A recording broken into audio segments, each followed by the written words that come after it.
तो हमें प्रैक्टिकल करना है DHCP स्नूपिंग का। हम एक स्विच लेंगे, हम क्या बनाएंगे, एक DHCP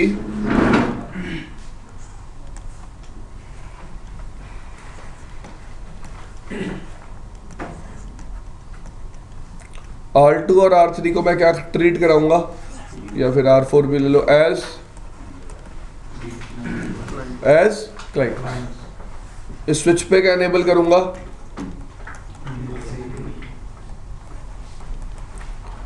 DHCP स्नूपिंग।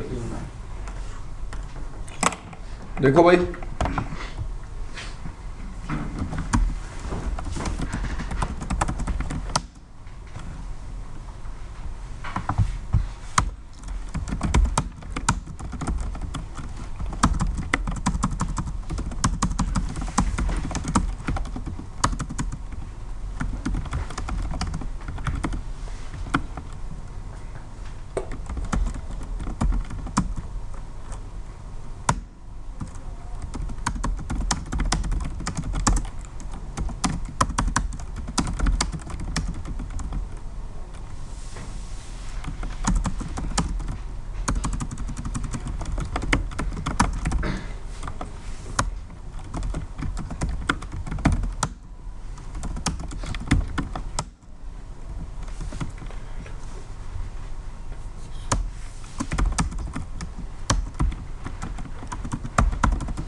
डन।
देखो भाई,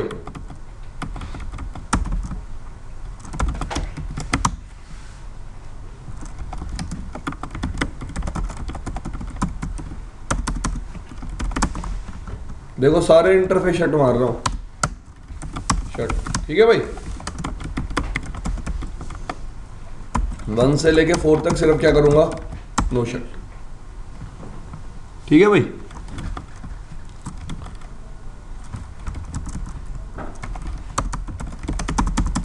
interface FS0/0 no shut, interface FS0/0 no.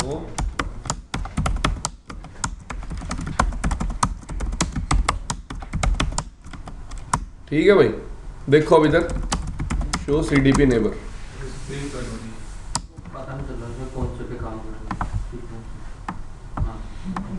ठीक है भाई, अब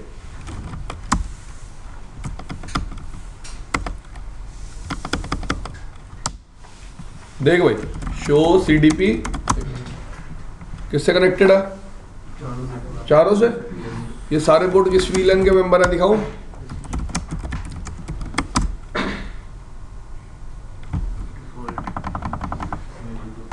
वन में ही है। क्लियर भाई, अब R1 को क्या बना दूंगा, DHCP सर्वर। ठीक है भाई, IP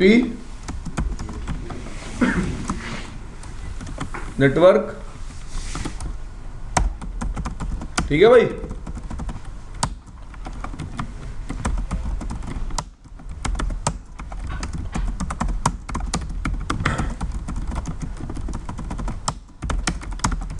ठीक है भाई, आईपी दे दे इसके इंटरफेस को, अब बाकी सबसे रिक्वेस्ट करूंगा तो आईपी मिल जाएगी।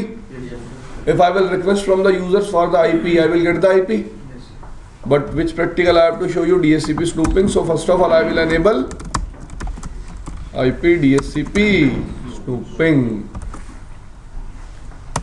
This command will enable DHCP snooping and IP DHCP snooping VLAN 1. This command will enable DHCP snooping for which VLAN? VLAN 1. And always keep one thing in mind, that every time you have to run an extra command. That command is no IP DHCP snooping information option. ये command आपको हमेशा चलानी है, वरना DHCP snooping आपके case में काम नहीं करेगी. You have to run this command, otherwise DHCP snooping will not work. Sir ये कमांड इंटरफेस बेस पे नहीं चलेगी भाई, ग्लोबली चलेगी. कमांड देख लो क्या है, no IP DHCP snooping information option. अब लेट्स से हमने R2 से क्या किया, रिक्वेस्ट करा IP address DHCP that we want IP, कर दिया रिक्वेस्ट.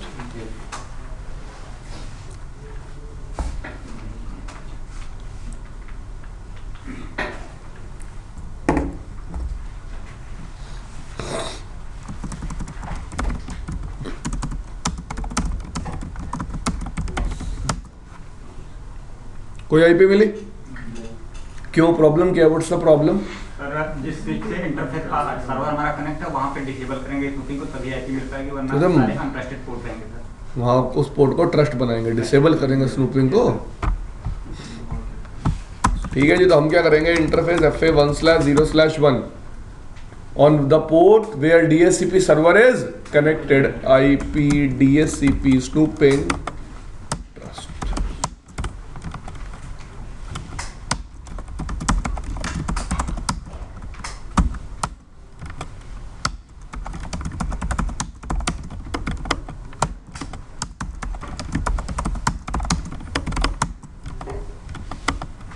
मिल गई? क्या मिली? उसको भी मिल जाएगी, अभी गरीबी है. मिल गई? इसको भी मिल गई आईपी. क्लियर भाई? तो DHCP स्नूपिंग सबसे पहले एक्टिवेट करनी है, then you have to configure the port which is connected to your DHCP server as trust. If I talk according to the diagram, आपको इस पोर्ट को क्या बनाना पड़ेगा, ट्रस्ट. क्लियर भाई? तो ये है DHCP snooping related practical. Fine. Second practical आता है IP सोर्स गार्ड. ठंडा इसके जैसा ठंडा नहीं, थोड़ा खराब है. एक तो ना लोग मम्मी बन जाते हैं 2 ही मिनट में. मैंने कहा ठंडा पानी पीना है, कह रहा इससे ज़्यादा ठंडा पियो गला खराब हो जाएगा.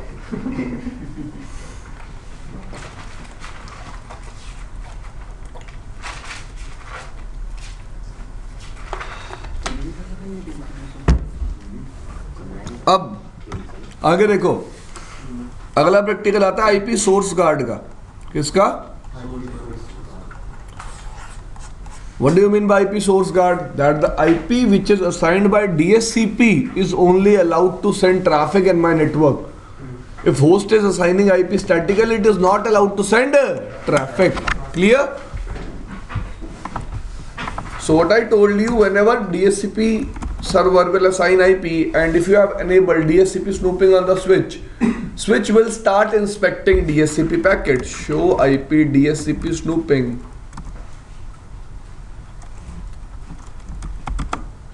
Binding. You can see here switch has a record that on this particular port, visible है भाई? On this particular port, this particular IP is assigned to this particular host, and this entry is made through users are in which VLAN? VLAN 1. Clear guys? Clear? Now let's say for user 2,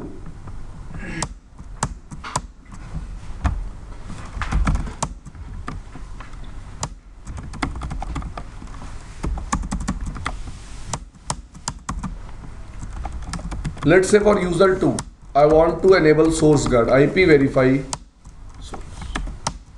Command is IP verify source. Show IP verify source. Interface fast Ethernet 1/0/2. What I am getting here? Filter type is IP. Mode is, and it will allow only which IP? Because according to DHCP server on this port which IP is assigned? 10.2. Clear? For which VLAN? 1. Clear?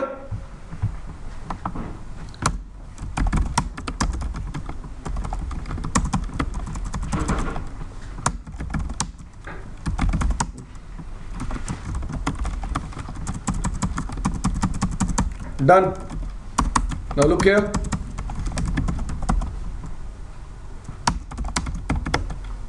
I am removing the IP. I am removing IP from 10.2 to 10.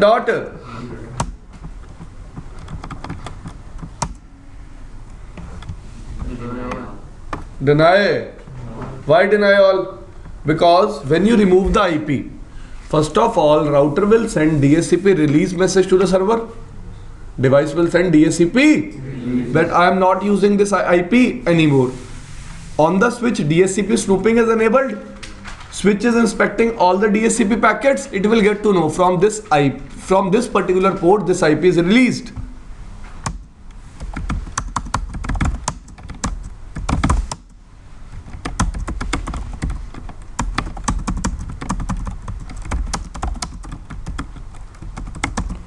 Switch knows this thing that from port number 2, 10.2 is released. It means I have not assigned any IP on on port number 2. Switch को पता है कि उसने port number 2 पे खुद से कोई IP assign नहीं किया. Clear भाई? Switch को पता है कि उसने port number 2 पे खुद से कोई IP assign नहीं किया. Clear? इतनी बात समझ में आई. लेकिन port number 2 पे हमने चला के रखा है सोर्स गार्ड. क्या चला रखा है? अब प्रॉब्लम क्या है? देखो, स्विच को पता है कि मैंने इस पर्टिकुलर पोर्ट पे कोई आईपी असाइन नहीं की, लेकिन फिर भी पोर्ट क्या भेज रहा है? ट्रैफिक. इसका मतलब it means that user has assigned IP to itself statically. तो सोर्स गार्ड था किस लिए? इस प्रॉब्लम को रोकने के लिए. प्रॉब्लम क्या थी? सोर्स गार्ड क्या करता रहा कि अगर यूजर को आईपी डीएचसीपी सर्वर से मिली है तभी वो कम्युनिकेट कर पाएगा, वरना वो कम्युनिकेट नहीं कर पाएगा. क्लियर भाई? समझ में आया अब सबको? किससे चेक कर लेगा? अपने डेटाबेस. ठीक है भाई?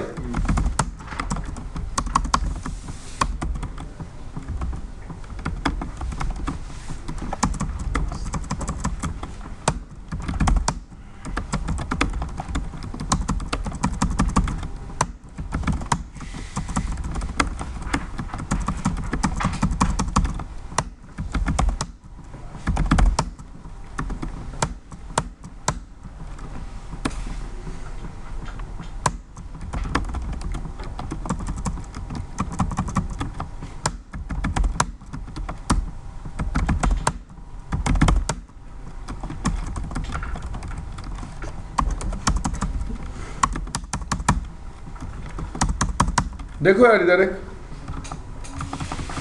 एक मिनट देना.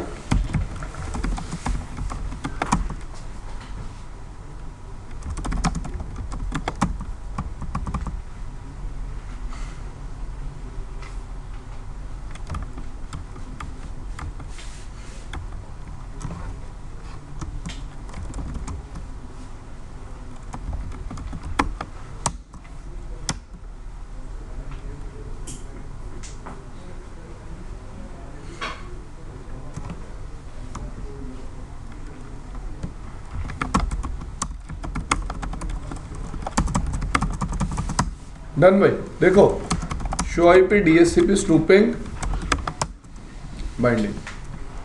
According to DHCP, on which ports IP is assigned? On port number 3 and on port number 4. Not on port number 2. Because on port number 2 we have assigned IP statically. And what we have enabled on port number 2? Source guard. What we have enabled? Clear? समझ में इतनी बात? अब देखो, by default if you have enabled source guard on a port, switch will always verify source IP. Switch will always verify, क्योंकि उसे information है किसकी, आईपी की. Clear? If you want switch to verify source plus MAC, आप चाहते हो source IP भी verify और source, what you can do,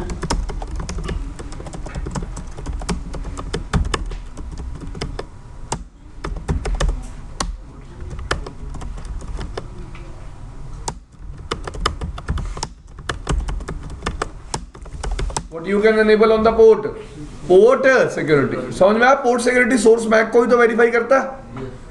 clear? Show IP verify. Now we are verifying IP plus and all MAC addresses are denied. Why? Because in this, on this port, DHCP server has not assigned the IP. Clear? Clear? इतनी बात समझ में आई? अब दूसरी बात क्या आती है, देखो. अब लेट से कोई यूजर है, ठीक है, there is a user to whom I have assigned IP statically. But now what I want, that if user is sending traffic from this port using any other IP, मैंने उसको 10.100 statically दे दी. अब मेरी requirement क्या है कि अगर 10.100 मैंने दे दी, वो भी ये चेंज ना कर पाए. बात समझ रहे हो? देखो, पहला केस क्या था कि स्विच क्या चेक करेगा, स्नूपिंग डेटाबेस. क्या चेक करेगा? क्या इस पोर्ट पे आईपी असाइन भी है या नहीं. Let's say in a company we have a requirement that we have to assign you IP statically. अगर हम आपको आईपी स्टैटिकली देंगे तो आपकी एंट्री कभी भी स्नूपिंग डेटाबेस में प्रेजेंट, और हमने आपके पोर्ट पे क्या एनेबल कर रखा है, सोर्स गार्ड. तो आप ट्रैफिक कैसे सेंड करोगे? क्लियर? कंसर्न समझ में आया कि स्नूपिंग डेटाबेस में एंट्री क्यों नहीं होगी? क्योंकि हमने आईपी कैसे दिया है, स्टैटिकली. लेकिन फिर भी मुझे सोर्स गार्ड ऑन करना है. मैं चाहता हूं कि वो यूजर नेटवर्क में ट्रैफिक सेंड कर पाए. उस केस में हम स्टैटिक एंट्री बना सकते हैं. क्या बना सकते हैं? स्टैटिक एंट्री कैसे बनती है?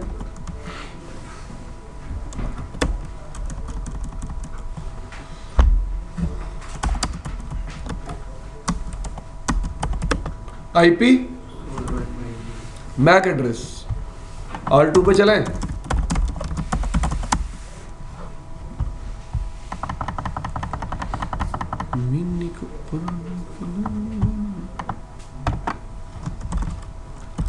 VLAN binded IP interface done. Command देगी.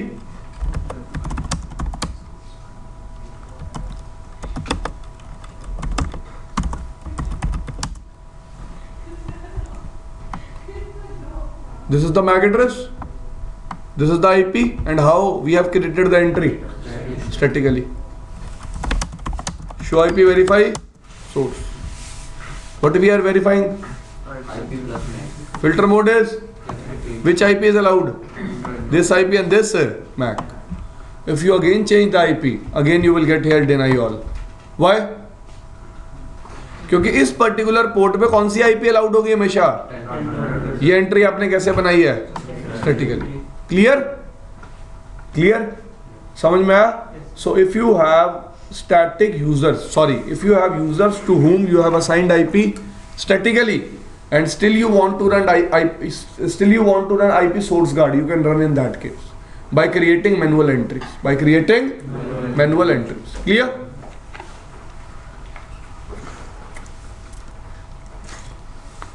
आईपी या मैक में से दोनों चीज कोई भी मिसमैच होती है तो देख, मैक क्यों वेरीफाई हो रहा है? तूने पोर्ट सिक्योरिटी ऑन की है सोर्स गार्ड के साथ. सोर्स गार्ड सिर्फ क्या वेरीफाई करता है? Source IP. ठीक है भाई? अगर मैं पोर्ट सिक्योरिटी वहां कीवर्ड ना लगाता तो कभी भी मैक वेरीफाई ना होता. ठीक है? ये बात है. आगे चले. तीसरा वो क्या था feature? ARP inspection. IP ARP inspection. VLAN on कर दिया. आर पे इंस्पेक्शन ऑन किया। अब देखो आर पे इंस्पेक्शन का लोचा क्या है। आर पे इंस्पेक्शन भी किस पे काम करता है? मैक पे। देखो आर पे इंस्पेक्शन कैसे काम करता है। Whenever a device want to communicate with another device, a device will generate ARP. सामने वाला डिवाइस रिप्लाई करेगा आर्प के लिए। तो जब भी रिप्लाई रिसीव होगा ना किसी भी स्विच पोर्ट पे, स्विच वेरीफाई करेगा उस आर्प रिप्लाई को, चेक करेगा आर्प रिप्लाई जिस यूजर ने किया है क्या उस पोर्ट पे मैंने वही आईपी और मैक है। भाई लेट से मैं पोर्ट नंबर 1 से कनेक्टेड हूँ, तू 2 से कनेक्टेड है। स्विच को पता है पोर्ट नंबर 1 पे मैक एड्रेस A है और डिवाइस है 10.1। डिवाइस क्या है? 10.1। और पोर्ट नंबर 2 पे 10.2 है और डिवाइस है B। 10.1 want to communicate with 10.2। मैंने आर्प रिक्वेस्ट जनरेट करी, वो रिप्लाई करेगा, पोर्ट पे आएगा, स्विच आर्प रिप्लाई को देखेगा किसने रिप्लाई किया? 10.2 ने। और इस पोर्ट पे मैंने आईपी भी कौन सी दी हुई है? 10.2।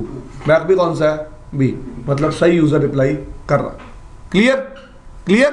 अब देखो इस केस को देखो, अगर मैं R2 से R1 को पिंग करता हूं, ठीक है, तो R1 R2 सबसे पहले आर्प रिक्वेस्ट जनरेट करेगा, आर्प रिप्लाई आएगा, स्विच आर्प रिप्लाई को किससे मैच करेगा?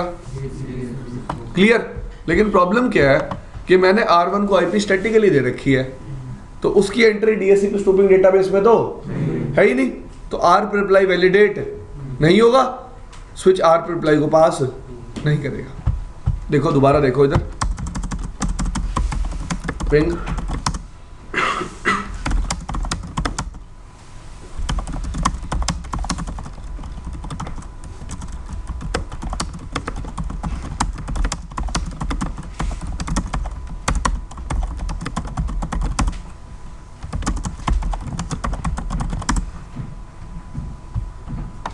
स्विच पे लॉग आ रहा है, invalid ARP response on which port? On this port, from which user? अब स्विच क्या कर रहा है? आर्प इंस्पेक्शन ऑन है, स्विच अपना कौन सा डेटाबेस चेक करता है? स्नूपिंग बाइंडिंग चेक करता है। स्नूपिंग बाइंडिंग में 10.1 के लिए कोई एंट्री क्यों नहीं है? क्योंकि यार उसको तो आईपी डीएचसीपी ने दी नहीं है। एग्री? तो जो भी पोर्ट आपका गेटवे से कनेक्टेड होता है, किससे कनेक्टेड होता है?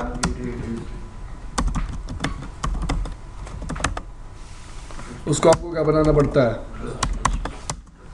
स्नूपिंग का ट्रस्ट अलग था, आर्प इंस्पेक्शन का ट्रस्ट अलग है। बात समझ में आई? बात समझ में आई? स्नूपिंग वाला ट्रस्ट क्या कहता था? वो आईपी देने के लिए होता है। वो आईपी देने के लिए होता था। ये किस लिए? आर्प रिप्लाई को वैलिडेट करवाने के लिए। क्लियर भाई? तो आर्प इंस्पेक्शन भी कैसे काम करेगा? जिस पर्टिकुलर पोर्ट पे जो आईपी असाइन हुई है वही आईपी रिप्लाई कर सकती है आर्प के लिए, और कोई आईपी रिप्लाई नहीं कर सकती। क्लियर? इस तरह से क्या काम करता है आपका आईपी आर्प इंस्पेक्शन। ठीक है जी। एक कमांड होती है स्विच पे, आपको एक वीलन हॉपिंग अटैक पढ़ाया था अगर याद हो।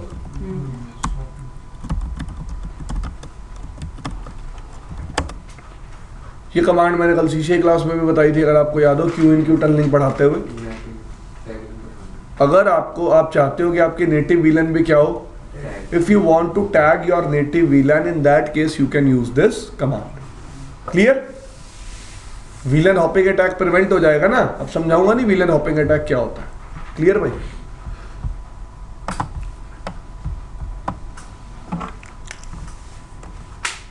आरएसटीपी का प्रैक्टिकल करना है, करना है। एमएसटी पढ़ना है। एमएसटी के अलावा क्या पढ़ना है?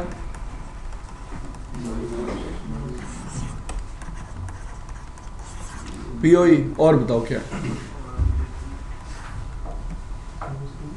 वायरलेस वीलन नहीं पढ़ाऊंगा यार, उसके लिए डब्ल्यूएलसी पढ़ाना पड़ता है। अगर आप सिक्योरिटी पढ़ रहे हो तो सीसीएनपी सिक्योरिटी में पढ़ ही लोगे आप डब्ल्यूएलसी क्या होता है। तुम्हें एक आइडिया चाहिए राउटिंग स्विचिंग वाले लोगों को, तो उनको दे सकता हूँ। आइडिया क्या है? देखो यार, तुम वाईफाई देखते हो लगा हुआ बहुत जगह पे, ठीक है, हर एपी को अलग से मैनेज करना पड़ता है।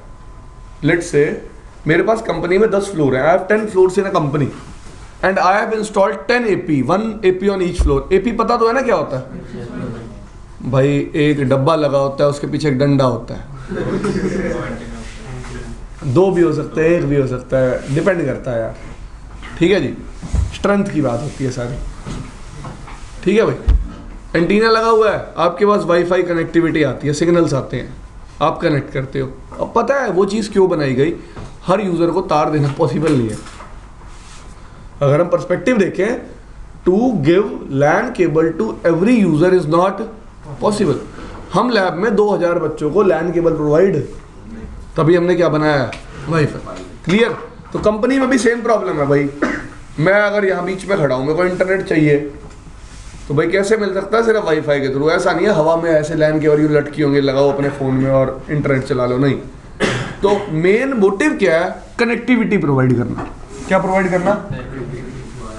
अब डिज़ाइन समझना, हम लैन केबल यूज़र और स्विच के बीच में लगाते हैं, तो लैन केबल का मोटिव क्या होता है? What is the motive of LAN cable? To connect user to the switch, yes और no? And what is the motive of AP? To connect user with the network, yes और no? तो AP किससे connect होता है at the end of the day? Switch से। किससे connect होता है?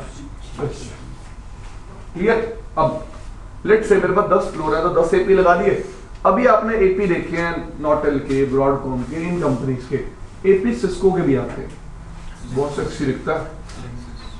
हाँ, अरे गोल सा बहुत सेक्सी दिखता है, पीछे मैनेजमेंट में लगा हुआ है व्हाइट कलर का, मतलब दिखने में ही बहुत खूबसूरत है। प्यार हो सकता है किसी को टेक्नोलॉजी से प्यार, हाँ इतना खूबसूरत है दिखने में। ब्लैक कलर के भी आते हैं, बहुत खूबसूरत। ठीक है जी। तो अब जैसे नॉर्मल एपीज है मेरे पास, मैंने 10 फ्लोर पे एक एपी लगा दिए। मेरे को अलग अलग एपी को मैनेज करना पड़ेगा, हर फ्लोर पे करना पड़ेगा। Now just to reduce my work, what I will be doing, instead of installing a switch, I will be installing a WLC. I will be installing a हम क्या करते हैं, हर एपी को स्विच से कनेक्ट करते हैं। किससे कनेक्ट करते हैं? Because at the end of the day मेरा मोटिव क्या है कि यूजर किससे कनेक्ट हो जाए? स्विच से। यूजर किससे कनेक्ट हो जाए? देखो अब try to understand the concept. By default एक स्विच पोर्ट से मैं फिजिकली कितना यूजर कनेक्ट कर सकता हूँ? एक। एग्री? अगर मैं आगे कोई डिवाइस नहीं लगा रहा, लेकिन एपी लगा के मैं 500 यूजर भी कनेक्ट कर सकता हूं। एग्री? एक स्विच पोर्ट पे एपी लगाया, एपी से आप सबको कनेक्टिविटी मिल गई, आप सबने कनेक्ट कर लिया, आप सब उस स्विच पोर्ट से कनेक्टेड हो गए। एग्री? अब हर एपी को अलग से मैनेज करना पड़ेगा। इंस्टेड ऑफ मैनेजिंग एपी हम क्या लेके आएंगे? WLC। क्या लेके आएंगे? WLC क्या होता है? वायरलेस लैन कंट्रोलर। क्या होता है? लैन कंट्रोलर। उस वायरलेस लैन कंट्रोलर का क्या काम है? उससे आप सारे एपीज कनेक्ट कर दो। अब आप WLC को मैनेज करो, आपको एपीज को मैनेज करने की जरूरत नहीं है, या फिर आप WLC पे बैठ के एपीज को भी मैनेज कर सकते हो। बस ये है, वायरलेस वीलन पढ़ लेना बेशक, इससे ज्यादा कुछ नहीं मिलेगा उसमें। WLC के बारे में लिखा होगा, हाँ भैया WLC होता है जिससे एपीज कनेक्टेड होते हैं। ठीक है जी। और उसमें ये लिखा होगा कि हर यूजर को फिजिकली केबल प्रोवाइड करना पॉसिबल नहीं है, इसलिए क्या लगाए जाते हैं नेटवर्क में? APs. Access point. Access point पे कॉन्फ़िगरेबल होते हैं भाई। एक्सेस पॉइंट पे तुम DHCP सर्वर बना सकते हो, DNS डिफाइन कर सकते हो। अगर आप उस चीज को पढ़ोगे ना, आपको समझ में आ जाएगा, क्योंकि आपको DHCP सर्वर भी पता क्या होता है, आपको DNS भी पता क्या होता है। ठीक है भाई, पढ़ लेना उस चीज को एक बार। अब बात आती है वॉइस वीलन क्या होती है। तो मेरा एक फ्रेंड है, कंपनी में जॉब करता है, कहता है एक दिन आया मेरे पास, कहता भाई तेरे को पता है? मैंने कहा क्या भाई बता, क्या पता ही हो? कह रहा है यार डेटा को सेपरेट करने के लिए ना वीलन बना रखी है मेरी कंपनी में, मुझे आज ही पता चला। मैंने कहा हाँ भाई डेटा को सेपरेट करने के लिए वीलन बनाते हैं, तो तेरे को नहीं पता रियल टाइम में काम कैसे होता है। मैंने कहा ठीक है भाई ऐसे सोच ले, और क्या कर सकते हैं इसमें, समझा थोड़ा सकते हैं किसी को। अब यार कंसर्न समझो मेरा,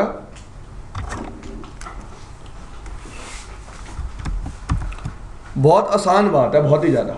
ठीक है, बहुत आसान मतलब फुद्दू बात है। ये एक स्विच का पोर्ट है, ठीक है। पहले क्या होता था, इससे यूजर कनेक्ट होता था सीधा।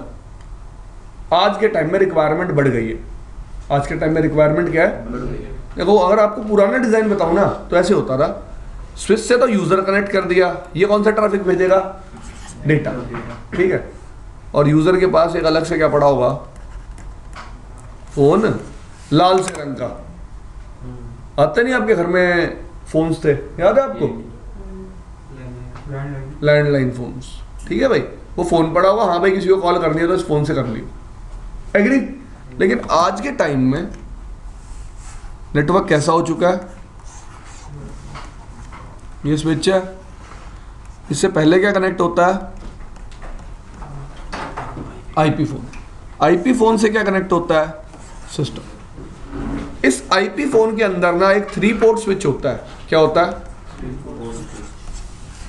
3 पोर्ट स्विच कैसे यूज होता है देखो ध्यान से समझना। एक पोर्ट आईपी फोन से इंटरनली कनेक्टेड होता है, एक पोर्ट आईपी फोन से इंटरनली कनेक्टेड होता है, एक पोर्ट ऊपर अपस्ट्रीम स्विच से कनेक्टेड होता है और एक पोर्ट यूजर से कनेक्टेड होता है। कितने पोर्ट हो गए? 3। देखते 2 ही हैं, कभी भी पढ़ोगे कितने पढ़ोगे? 3। देखो यार फिर मैं बोल रहा हूँ, एक सर स्विच से आता है, देखना ठीक है, फिर दो मैं बोल रहा user हूँ, में। देखेंगे कितने? 2। जब पढ़ेगा इस चीज को कितने कितने लिखे होंगे वहां? 3, क्योंकि एक पोर्ट इंटरनली आईपी फोन में भी तो क्या है? कनेक्टेड है। इसको ऐसे समझ लेना भाई। इस डायग्राम को ऐसे ना बना के मैं कैसे बना सकता था बताऊं? देखो, अगर मेरे को अपनी बात रखनी होती ना तो मैं डायग्राम ऐसे बना देता।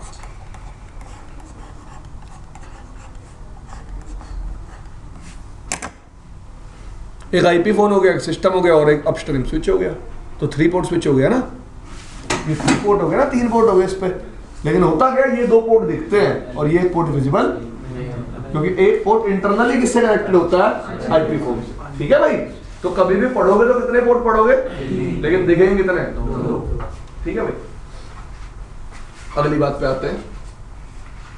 अब फंडा क्या है देखो, मेरी रिक्वायरमेंट क्या है कि ये आईपी फोन पे ट्रैफिक भेजेगा, ये यूजर पे ट्रैफिक भेजेगा। This user will also send traffic, this IP phone will also send traffic. What is my requirement? Okay, let me tell you one thing. What do you think? Which type of traffic is important in network? Data or voice? अब concern है मेरा। Yes, जिसने both बोला बिल्कुल ठीक answer था। Both type of traffic is important. Whether it is voice, whether it is data. But try to understand a concern. We can tolerate delay in case of data. We cannot tolerate delay in case of voice. Clear? We can tolerate delay in case of data, not in case of voice. भाई तूने अपनी girlfriend को एक किस भेजी WhatsApp पे, अगर वो 5 सेकंड लेट भी पहुंचेगी तो फीलिंग थोड़ा ना मर जाएगी, 5 सेकंड बाद आ जाएगी।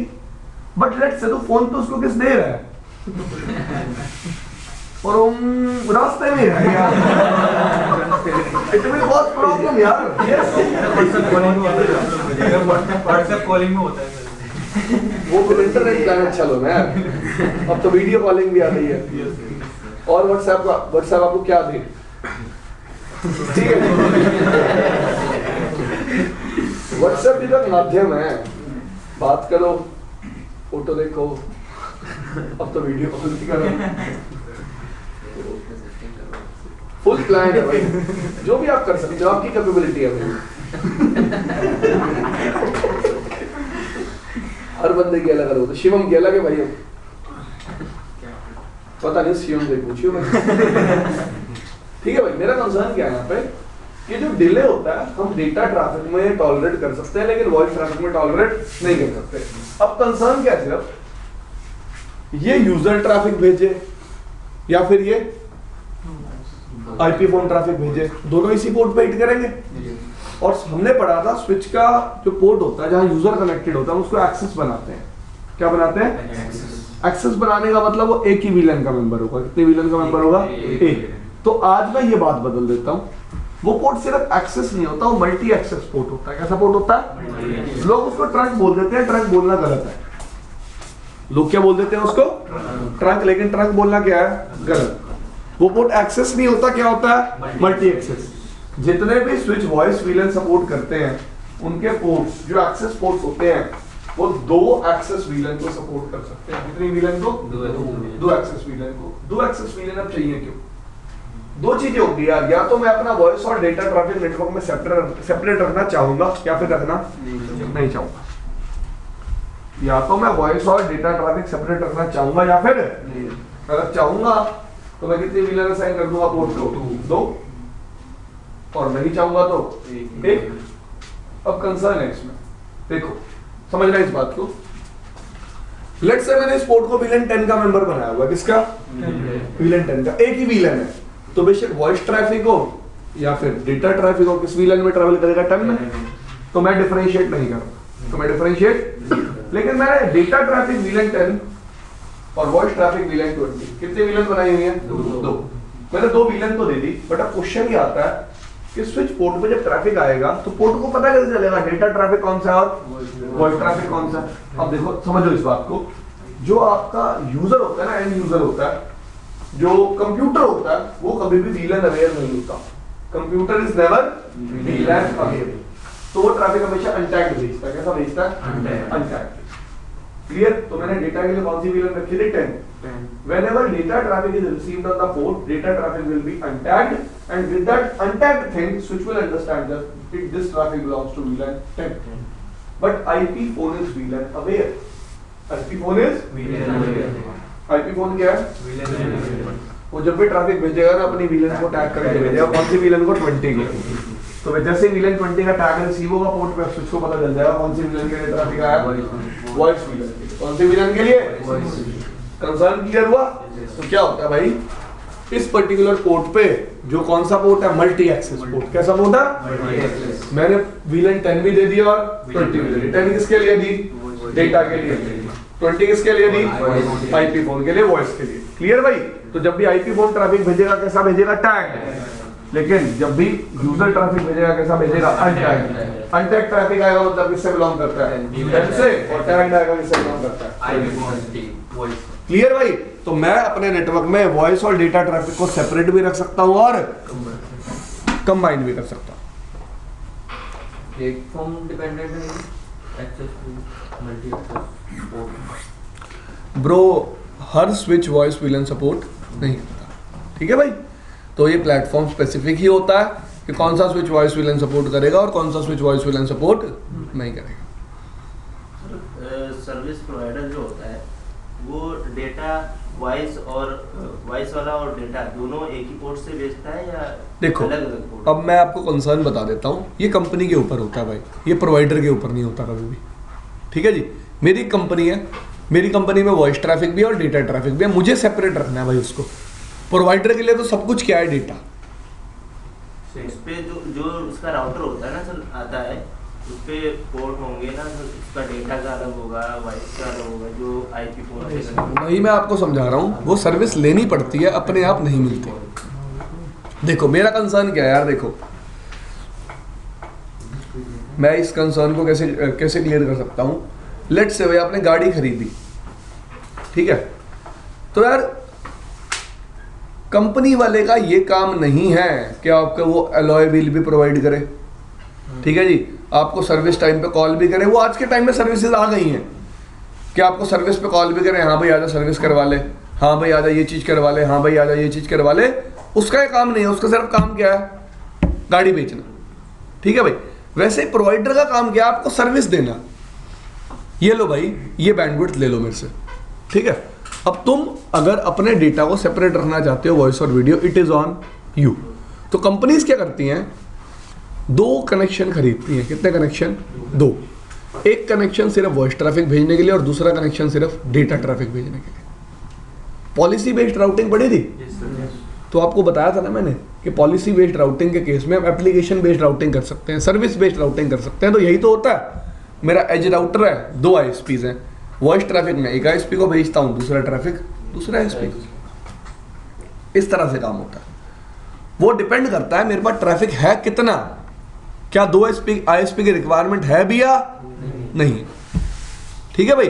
पोर्ट होते हैं, राउटर्स पे होते हैं कि जो सिर्फ वॉइस ट्रैफिक को सपोर्ट करेंगे, पोर्ट्स होते हैं। ठीक है जी? और बाकी वॉइस अवेयर राउटर्स भी आते हैं। कौन से अवेयर राउटर आते हैं? Voice aware. बहुत सारी चीज़ें होती हैं, वो थोड़ा अपर लेवल की बात है। ठीक है जी? सर स्विच जो है कि अगर दोनों ट्रैफिक हमारा सपोर्ट करा स्विच का पोर्ट, और उस पर तब तक सर इग्रेस बफर में हमारी प्रायोरिटी किसकी हाई रहेगी? वॉइस ट्रैफिक की या देखो, डेटा ट्रैफिक? ये जो मैंने 2 चीज़ें बताई ना कि या तो मैं वॉइस और डेटा ट्रैफिक को एक ही वीलन में रखूं या फिर अलग अलग वीलन में रखूं। तो किसी ने ये नहीं पूछा सर अलग अलग वीलन में रखने से कोई बेनिफिट है? चलो रख तो लेंगे, क्या कोई बेनिफिट है? हाँ भाई बेनिफिट है। क्या बेनिफिट है समझो इस चीज को। आपको डॉट 1Q टैग याद है? डॉट 1Q टैग में 3 बिट्स है COS, याद है? Class of service. तो अगर मैं एक ही VLAN रखूंगा तो मतलब IP फोन भी ट्रैफिक अनटैग्ड भेजेगा और मेरा यूजर भी ट्रैफिक कैसा भेजेगा? अनटैग्ड मतलब कोई भी टैगिंग नहीं होगी, कोई भी टैगिंग नहीं होगी मतलब COS बिट्स प्रेजेंट नहीं होगी। लेकिन अलग अलग VLAN यूज करूंगा तो मैंने क्या बोला, IP फोन क्या लगा के भेजेगा ट्रैफिक के साथ? टैग। क्या लगा के भेजेगा? अब टैग लगाने से क्या होगा? टैग में COS बिट्स होंगी और बाय डिफॉल्ट मैंने वॉइस ट्रैफिक को क्लास 5 का मेंबर बनाया हुआ। किस क्लास का? अब आप कहोगे सर ये क्लास क्या है? COS के लिए कितने बिट थी? 3 बिट से कितनी क्लासेस बन जाएंगी आप? 2 to the power 3। कितनी क्लासेस बन जाएंगी? अब आप कहोगे सर 8 क्लासेस के बारे में बताओ। यार नहीं यार, बताया था स्टार्टिंग में CCNP राउटिंग जब स्टार्ट हुई थी। अब नहीं पढ़ाता मैं CCNP राउटिंग, टाइम खाती है सिर्फ ये चीज, इंटरेस्ट खत्म हो गया मेरा वो चीजें पढ़ाने। हाँ पूछ ले इससे बता तो रहा है एक चीज पढ़ना है। ठीक है भाई, तो 8 क्लासेस है और वॉइस ट्रैफिक कौन सी क्लास का मेंबर है? Class 5 class. इसका मतलब अगर मैं अलग अलग VLAN असाइन करूंगा तो मेरा IP फोन ट्रैफिक को टैग करके भेजेगा, टैग करके भेजेगा, स्विच पे आएगा, उसको पता चलेगा ना ट्रैफिक प्रायर है, इसमें COS बिट क्या है? क्लास 5। और अनटैग ट्रैफिक में COS बिट होंगी नहीं, तो कौन सा ट्रैफिक पहले सेंड होगा? वॉइस। क्लियर? बात समझ में आई?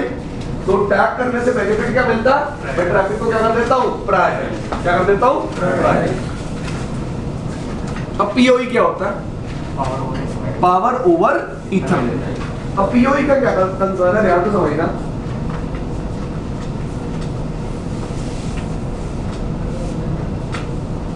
अब तक क्या होता था हमें, ये तुम्हें वहां जब मैं अपना लैपटॉप प्लग इन करता हूँ जहां तूने चार्जर लगा रखा है, इनको वॉलेट्स बोलते हैं। क्या बोलते हैं? वॉलेट्स। आप इसको क्या बोलते हो? पता नहीं क्या बोलते हो आप इसको? यहाँ पे प्लग लगता है पावर पॉइंट।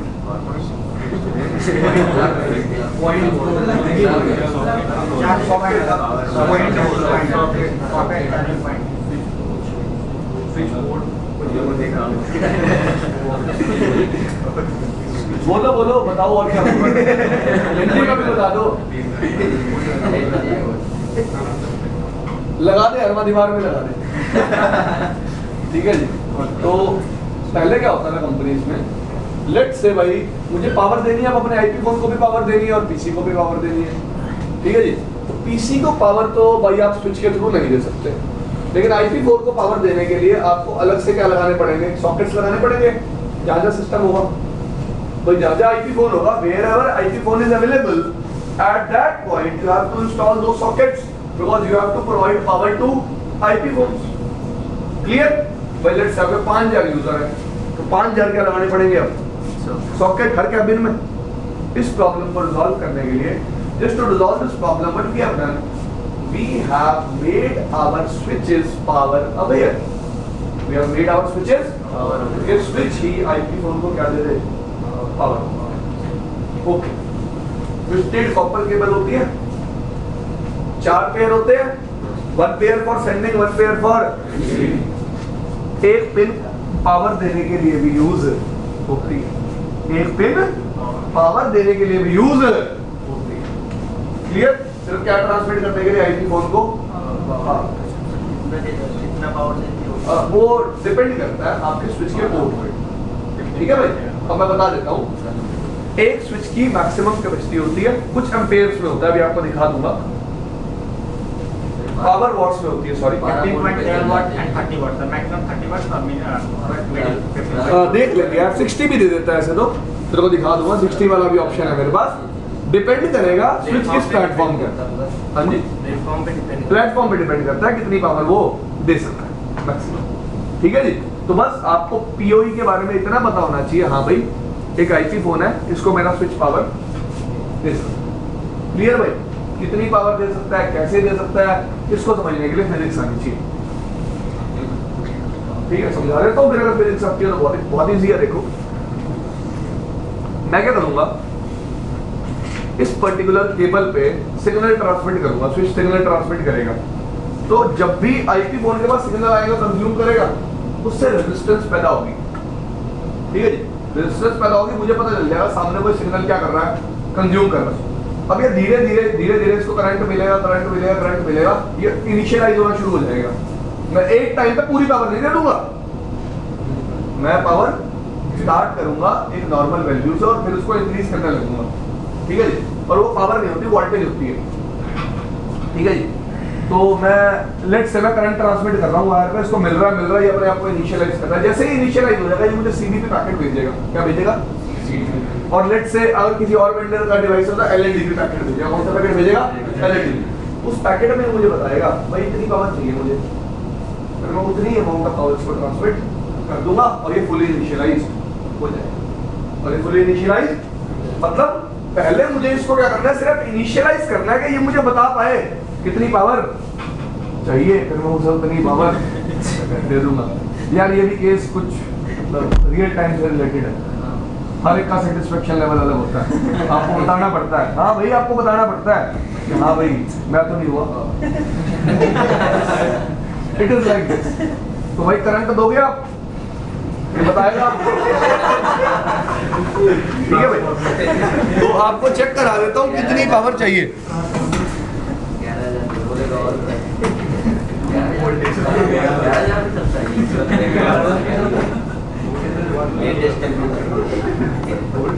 आपने सरदार वाला चुटकुला नहीं सुना? सरदार और निगर वाला सुनाते हैं, रुक जाओ थोड़ी देर। एक मिनट भाई, कौन से चैप्टर है भाई ये? यार रुक जाओ ना।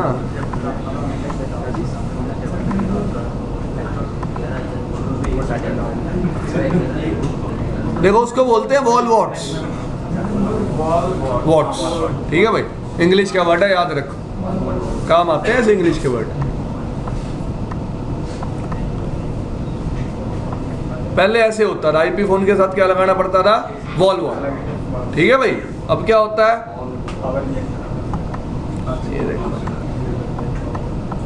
हाउ पीओई वर्क्स, पढ़ते हैं इसको, आगे बढ़ेंगे। देखो दिखाता हूं आपको,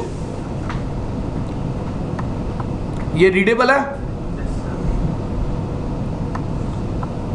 पढ़ो Shivam. A switch always keeps the power disabled when a switch port is down. However, the switch must continually try to detect whether a power device is connected to a port. If it is, the switch must begin providing power so that the device can initialize and become operational.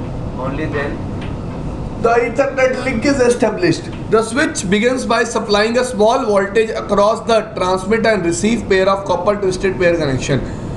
It then can measure the resistance across the pair to detect whether current is drawn by the device or not. ठीक है जी, तो पहले थोड़ी C voltage supply करेगा, resistance अगर उसे दिखी है क्योंकि करंट ड्रॉ होगा तो रेजिस्टेंस आएगी। ठीक है जी, और ये उसकी क्लासेस होती हैं, 30 वॉट तक दे सकता है, लेकिन 60 वॉट तक भी जाएगी बात। किस केस में जाएगी? एक यूपीओई फीचर होता है उस केस में, वो सिर्फ सपोर्टेड किस पे होता है? तो मैंने आपको बताया था ना, प्लेटफॉर्म स्पेसिफिक बात है कि कौन सा प्लेटफॉर्म कितनी पावर दे सकता है। तो बंदा पता क्वेश्चन क्या पूछ लेता है, सर फिर कंप्यूटर क्यों नहीं चला सकता मैं? साले घर का फ्रिज नहीं चला लेगा तू स्विच से कनेक्ट करके? भाई आईपी फोन को पावर बहुत कम चाहिए होती है, चाहिए कंप्यूटर को भी बहुत कम होती है, बट जो मोटिव है वो कंप्यूटर को पावर देना नहीं है। और अब एक क्वेश्चन आता है, इंटरव्यूअर भी थोड़ा बावला होता है, पता क्या पूछ लेता है, मैंने कंप्यूटर लगा दिया पीओई स्विच के साथ। पीओई स्विच क्या होता है? जो पोर्ट्स होते हैं ना स्विच के, वो पीओई एनेबल्ड होते हैं। क्या होते हैं? अब वो भी प्लेटफॉर्म स्पेसिफिक होता है। वो भी क्या होता है, आपको ना लैब में 37-50 स्विच ऐसे भी मिलेंगे जो पीओई को सपोर्ट नहीं करते, ऐसे भी मिलेंगे जो पीओई को सपोर्ट करते हैं। बात समझ में आई? सेम प्लेटफॉर्म पीओई के साथ भी मिलेगा और पीओई के बिना भी मिलेगा। यार सेम गाड़ी अलॉय व्हील के साथ भी मिलती है और अलॉय व्हील के बिना भी मिलती है। मेरी रिक्वायरमेंट जो होगी मैं वैसी गाड़ी खरीद लूं। एग्री? अब दूसरी बात आती है यार, क्या पीओई रियल टाइम में बहुत ज्यादा यूज होता है? हाँ भाई, जहां भी आईपी फोन्स होंगे वहां पीओई क्या होगा, बहुत ज्यादा यूज होगा। ठीक है भाई, ये कमांड होती है पीओई को एनेबल करने के लिए, पावर इनलाइन। आपको नहीं चलानी, छोड़ देना इसको भाई। इंटरफेस पे भाई देखा IF लिखा हुआ ना यहाँ,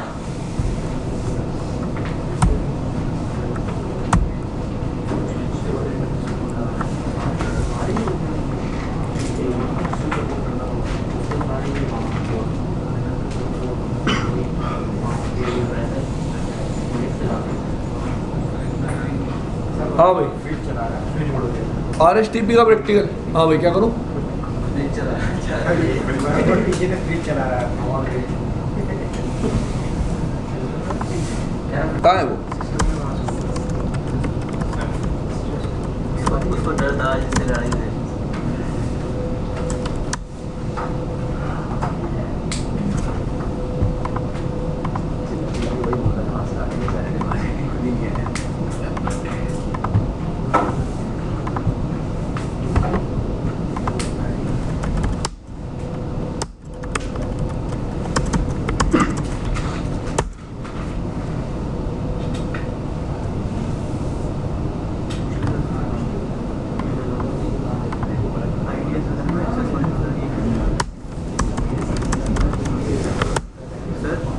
UNL में ECS वगैरह तो चलता है क्या?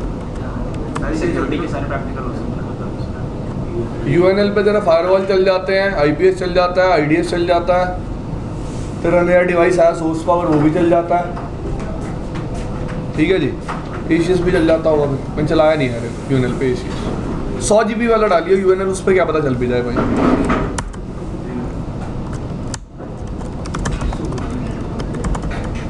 हाँ यार यही तो दिक्कत है।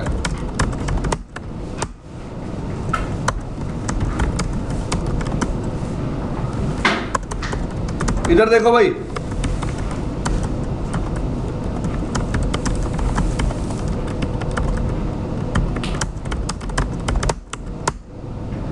देख रहा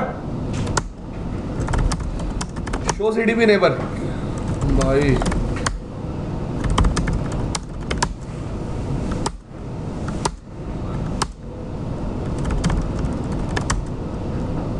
आपको दिख रहा है 21 और 22 पोर्ट ऑन पड़े हैं यार, आजा यार।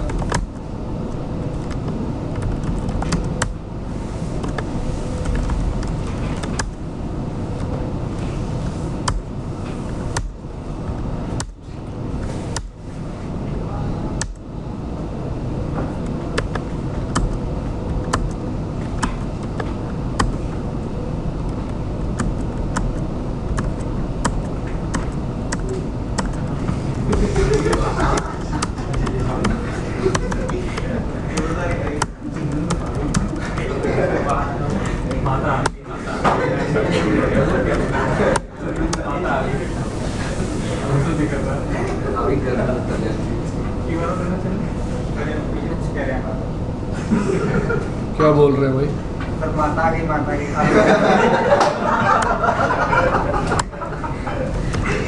तो जितना पतला उतना तगड़ा तुमने गर्दन तोड़ा है इससे। छक्का मारा था अभी, निकल जाने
भाई जरा देख लो।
चल यार बड़ा कर दिए थे।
देखो भाई, हमने टोपोलॉजी बनाई है। स्विच 1, स्विच R1 R2, ठीक है भाई। इन दो स्विचेस के बीच में मैं क्या चलाऊंगा अभी, RSTP। इन दोनों पोर्ट्स को क्या बनाना पड़ेगा, कौन से पोर्ट्स, एच पोर्ट्स। देखो भाई इधर ध्यान से,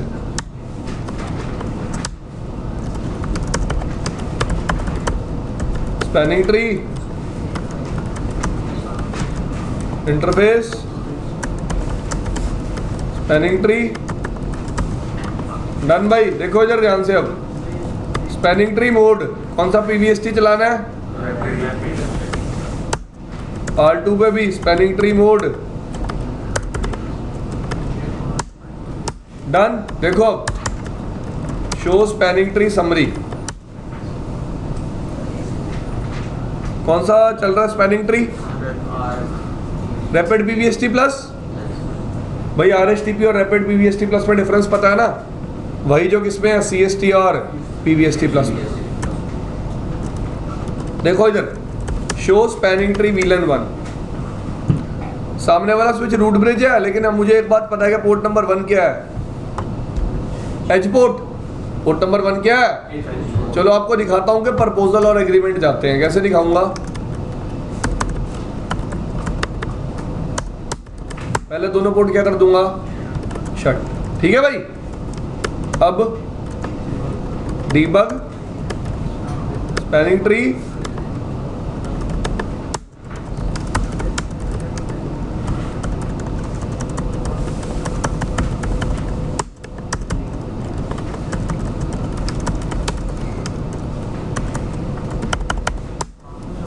देखो भाई ध्यान से देखना अभी तक, पोर्ट को क्या कर दिया, oh shit।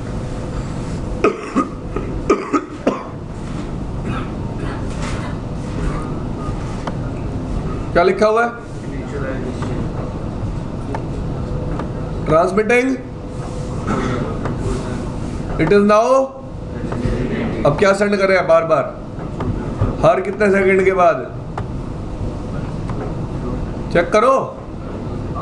BPDU कितनी देर के बाद सेंड होता है, 2 सेकंड के बाद। क्लियर भाई, सामने वाले ने एग्रीमेंट भी ट्रांसमिट किया होगा, इस सेंड पे करूँ ना, ये देखो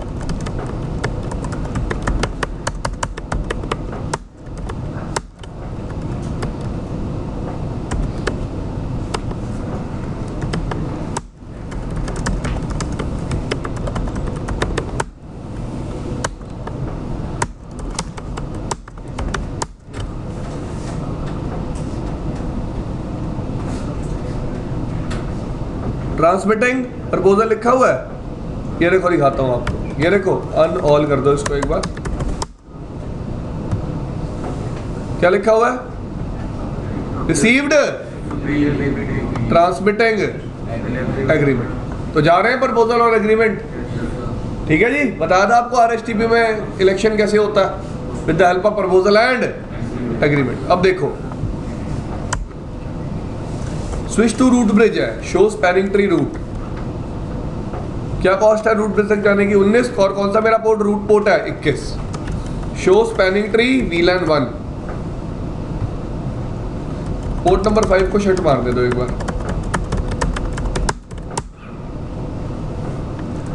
शो स्पैनिंग ट्री VLAN 1। देखो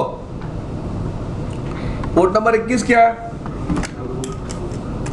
तो ये स्विच क्या है, रूट ब्रिज। 21 22 21 क्या है, रूट पोर्ट। ये क्या है, ऑल्टरनेट। ये क्या है, ऑल्टरनेट। ठीक है भाई।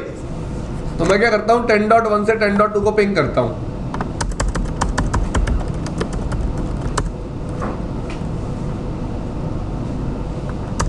We are able to communicate. अब देखो रिपीट करा मैंने कितनी बार, लेकिन यहाँ के मैं इसके करंट रूट पोर्ट को क्या कर दूंगा, शट। कन्वर्जेंस दिखाऊंगा, फास्टर होगी। जा रहा है ट्रैफिक, ओ भाई चला भी गया है, तो जा रहा है।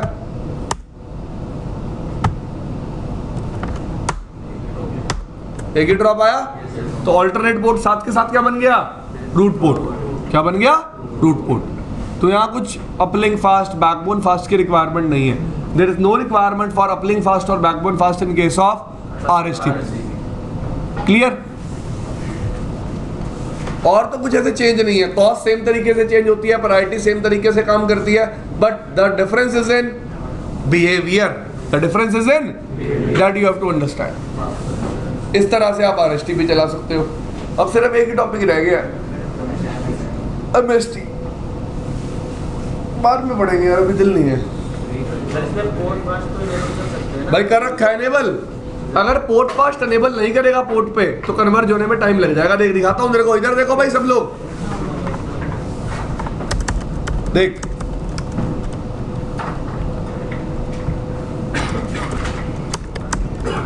देख इधर देख, मैंने क्या किया, इंटरफेस FS0/2 से नो स्पैनिंग ट्री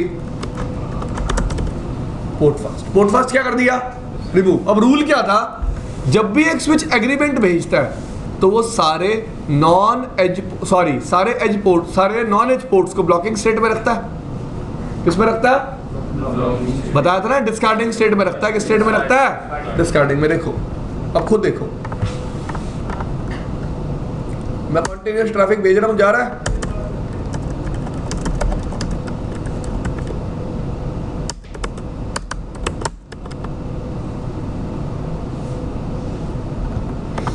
एक मिनट हो जाओ।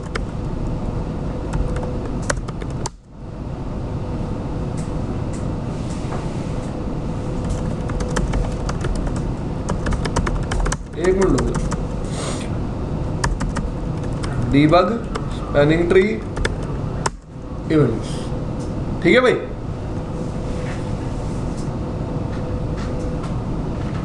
R2 से ट्रैफिक जनरेट कराता हूं।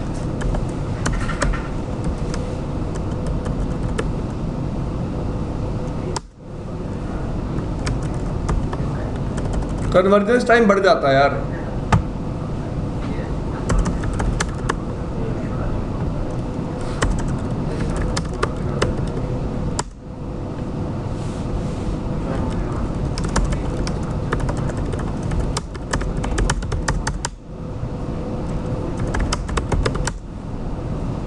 सीधा ही पोर्ट फॉरवर्डिंग में आ जाएगा, देखना आप बात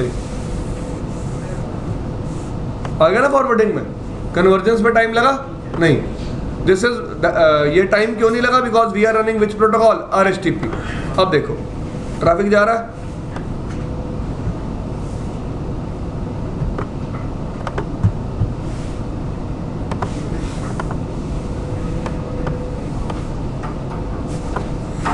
स्विच टू रूट ब्रिज है।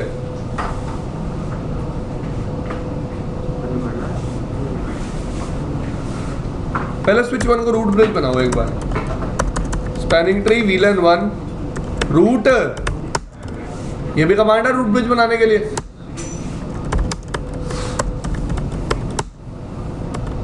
ट्रैफिक अभी भी जा रहा, कोई ट्रैफिक ड्रॉप हुआ, मेरा रूट ब्रिज में मैनिपुलेट हो गया। अब दिखाता हूं आपको।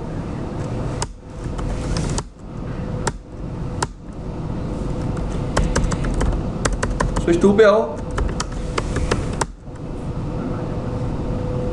स्विच 2 का पोर्ट नंबर 21 क्या है, रूट, और 22 क्या है, ब्लॉकिंग।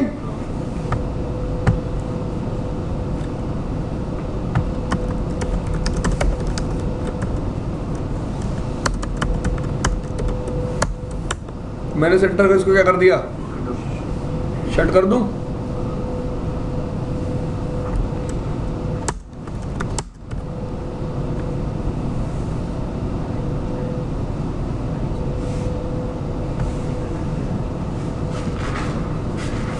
क्या आ रहे हैं, ड्रॉप्स आ रहे हैं, क्यों? क्योंकि इस बार वो कौन सा पोर्ट नहीं है, एज पोर्ट। क्या नहीं है, एज पोर्ट। मैंने आपको बताया था ना एज पोर्ट बनाना क्यों जरूरी है, because on edge ports there will be no spanning tree elections.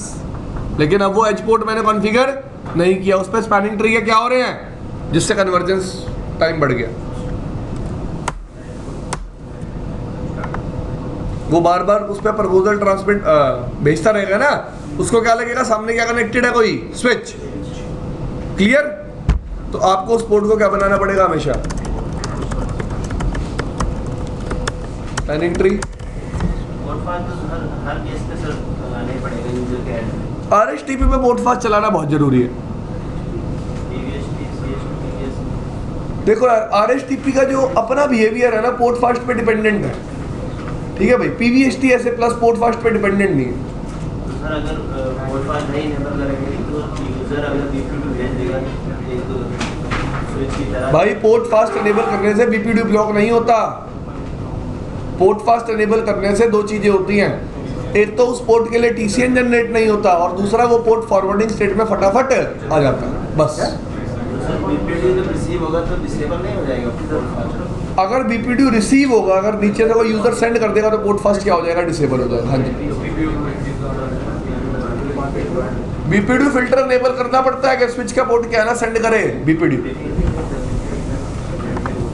क्या